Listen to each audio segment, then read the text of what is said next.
আসসালামু আলাইকুম পাখিরা, আমি ভালো আছি। সবাই কেমন আছো? আমি আজকে তোমাদের সাথে কিছু ইম্পর্টেন্ট কথা বলবো। এটা একটা টপ 10 স্টোরি চ্যানেল, এখানে সবসময় টপ 10 স্টোরি আপলোড হবে। আর যারা টপ 10 পছন্দ করো না, ইউটিউবে আরো অনেক টপ জেকে স্টোরি চ্যানেল আছে, সেখানে গিয়ে দেখতে পারো। তাই প্লিজ কেউ আমাকে টপ জেকে স্টোরি বানাতে বলো না। আজকে এখানেই শেষ, চলো স্টোরি শুরু করি।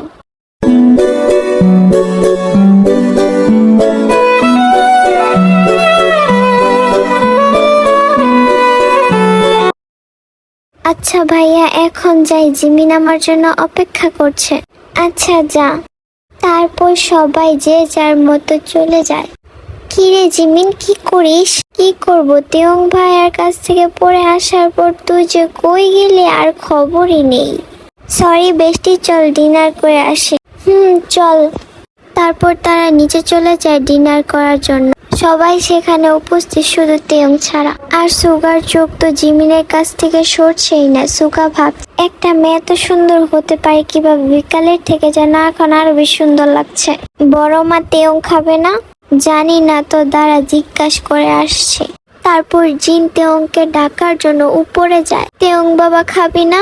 না মা, খাবো না আমি এখন। কেন? একটু খেয়ে নে। আমার একটু খিদে নেই, আমি খাবো না। একটু খেয়ে নে প্লিজ। বলছি তো না, আমি খাবো না এখন। জিন আর কিছু না বলে সেখান থেকে চলে যায়। জিনকে একা আসতে দেখে যে হোপ বলে উঠে, কি হলো বড় মা, তুমি একা কেন? তেয়ং কোথায়? তেয়ং খাবে না বললো। কিন্তু কেন? জানি না। তারপর সবাই খেয়ে যে যার মতো রুমে চলে যায় এবং জিন কুকিকে ডেকে বলে উঠে, কুকি মা শুন এদিকে। জি বড় মা, বলো। তুই একটু তেয়ংকে বুঝিয়ে খাইয়ে আয়। এমন করে বলো না বড় মা। কিন্তু তুমি ডেকে এলে তেয়ং ভাইয়াকে আসলো না, আর আমি গেলে তেয়ং ভাইয়া খাবে তোমার মনে হয়? জিন মনে মনে বলে উঠলো, তুই বললে তো জীবনটাও দিয়ে দিবি। তুই খাবারটা নিয়ে যা, দেখিস ঠিক খেয়ে নিবে। কিন্তু বড় মা। যা না মা, একটু নিয়ে যা। জিনের এমন কথায় কুকি কথাটা ফেলতে পারে না, তাই সে খাবারের প্লেটটা নিয়ে উপরে যায় তেয়ং এর রুমে। কুকি তেয়ং এর রুমে গিয়ে দেখে তেয়ং ঘুমাচ্ছে।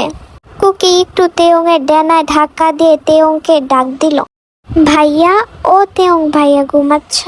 কুকি একবার ডাকেই তেয়ং মিটমিট করে চোখ খুলে তাকায়। কুকি ভাবছে ঘুম ঝাড়ানো চোখে লোকটা কত সুন্দর। কুকির ধ্যান ভাঙে তেয়ং এর ঘুম ঝাড়ানো গলায় ডাক শুনে। কি হলো, ডাকছিস কেন? আর এত রাতে তুই এখানে কি করিস? ভাইয়া প্লিজ একটু উঠ। তেয়ং একটু উঠে বসে। কি হয়েছে তাড়াতাড়ি বল। ভাইয়া একটু উঠে খেয়ে নাও। পারবো না বলেই আবার শুয়ে পড়তে নিলে কুকি এসে হাতটা প্লিজ ভাইয়া খেয়ে নাও, আমায় ফিরিয়ে দিও না, বড় মা মন খারাপ করবে। ঠিক আছে খাবো, কিন্তু একটা শর্তে। কি শর্ত ভাইয়া, তাড়াতাড়ি বলে ফেল। আমি এখন উঠে হাতটা ধুয়ে আবার খেতে বসতে পারবো না, তুই আমায় খাইয়ে দে। কুকি একটু থতমতো খেয়ে যা। কি কিন্তু ভাইয়া একটু উঠে গিয়ে খেলে কিছু হবে না। যা তো, আমি তোর ফালতু পেঁচা শুনতে চাইছি। বলেই তেও আবার শুয়ে পড়তে নেয়। তখনই কুকি আবার বলে ওঠে, আমি পারবো ভাইয়া, দাঁড়াও খাইয়ে দিচ্ছি। তেয়ং একটু মুচকি হাসল। কুকি কাপা কাপা হাতে ভাত মাখিয়ে তেয়ং এর মুখের সামনে ধরে তেয়ং ওর সাথে সাথে খেয়ে নেয়। দরজার বাইরে দাঁড়িয়ে জিন সম্পূর্ণটা দেখে একটা দীর্ঘ নিঃশ্বাস ফেলে একটু হতাশা হয়, আবার একটু খুশিও হয়। কুকি তেয়ংকে খাইয়ে চলে যেতে নিলে আবার ঘুরে তেয়ং এর দিকে তাকিয়ে বলে উঠে, ভাইয়া গুড নাইট। তেয়ং একটা মুচকি হাসি দেয় কুকির দিকে তাকিয়ে। কুকি তাড়াতাড়ি নিচে গিয়ে প্লেটগুলো রেখে নিজের ঘরে চলে যায়। জিমিনা, এই জিমিনা, রাগ করেছিস? আমি কি মানুষ আমি যে রাগ করব? ওমা, সেটা তো আমি জানি, তুই একটা পেতনি, আবার সেটা বলতে হবে? তোকে আমি দেখে নেব কুকির বাচ্চা। আচ্ছা রাগ করিস না, বল কি করলে তোর রাগ ভাঙবে? জানি না। যা, আমি কালকে তোকে ফুচকা খাওয়াবো, চলবে? দৌড়বে? আচ্ছা চল তাহলে ঘুমিয়ে পড়ি। হ্যাঁ হ্যাঁ চল ঘুমিয়ে পড়ি, কাল সকাল সকাল উঠতে হবে, স্কুল আছে তো। তারপর তারা দুজন ঘুমিয়ে পড়ে।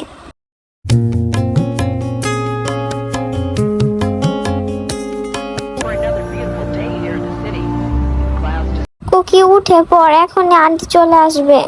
আম্মু আরেকটু ঘুমাই প্লিজ। কুত্তি চোখ খুল, আমি তোর মা না, আমি জিমিন। কুকি ঘুম জড়ানো মুখে বলে উঠলো, ও মনে ছিল না, এখন মনে পড়েছে, এখন উঠ তাড়াতাড়ি। জিমিন পেছনে কেউ আওয়াজ পেয়ে পেছনে তাকিয়ে দেখে সুগা এবং তেয়ং দাঁড়িয়ে আছে। জিমিন তুমি আমার সাথে নিচে চলো, তেয়ং কুকিকে নিয়ে আসছে। কুকির বেশি দেরি হলে তেয়ং কুকিকে স্কুলে নিয়ে যাবে, তুমি আমার সাথে চলো, খেয়ে দিয়ে একসাথে চলে যাব। কিন্তু স্যার। জিমিন তুমি সুগা ভাইয়ের সাথে যাও, আমি কুকিকে নিয়ে আসছি। বেচারা জিমিন কিছু বলতে গিয়েও বলতে পারে না। তারপর জিমিন এক প্রকার বাধ্য হয়ে সুগার সাথে নিচে চলে যায়। কুকি সোনা তাড়াতাড়ি উঠে পড়ো। জিমিন লাথি চিনস নাকি চিনিয়ে দিব বলে কুকি আবার ঘুমোতে থাকে। তেয়ং কুকির কাছ থেকে এমন কথা শুনে রাগে গজগজ করতে করতে কুকিকে কুলে নিয়ে ওয়াশরুমে চলে যায়। তেয়ং কুকিকে কুলে নিয়ে শাওয়ার ছেড়ে দেয়। কুকি ঠান্ডা পানির ছোঁয়া পেয়ে দরফরিয়ে উঠে। কুকি ঘুম ভেঙেছে দেখে তেয়ং কুকিকে কোল থেকে নামিয়ে দেয়। ভাইয়া তুমি? হ্যাঁ আমি, তাড়াতাড়ি শাওয়ার নিয়ে রেডি হয়ে নে, আমি তোকে স্কুলে ছেড়ে অফিসে যাব। কুকি কিছু বলার আগেই তেয়ং ওয়াশরুম থেকে বেরিয়ে যায়। কুকি ফ্রেশ হয়ে বেরিয়ে দেখে তেয়ং সেখানে নেই। কুকি বেলকনিতে উকি দিয়ে দেখে তেয়ং সেখানে দাঁড়িয়ে আছে। কুকি আবার স্কুল ড্রেস নিয়ে ওয়াশরুমে চলে যায়। স্কুল ড্রেস পরে কুকি ওয়াশরুম থেকে বের হয়। চুলগুলো ভিজে তারপরেও রেডি হয়ে নেয় কুকি।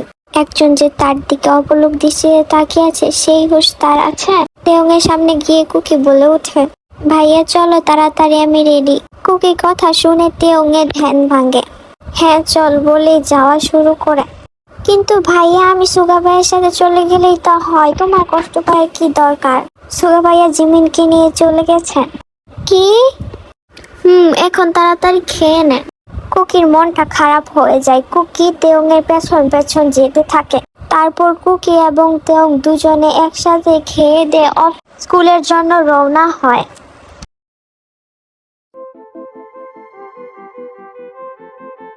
সুগার গাড়িটা স্কুলের সামনে থামতেই জিমিন নেমে দেয় এক দৌড়। জিমিনের এমন কাণ্ডে সুগা অবাক হয়ে বলতে থাকে, কি হলো? আমি তো স্কুলের ভিতরে গাড়িটা ঢুকালামই না, তার আগে এভাবে নেমে দৌড় দিল কেন?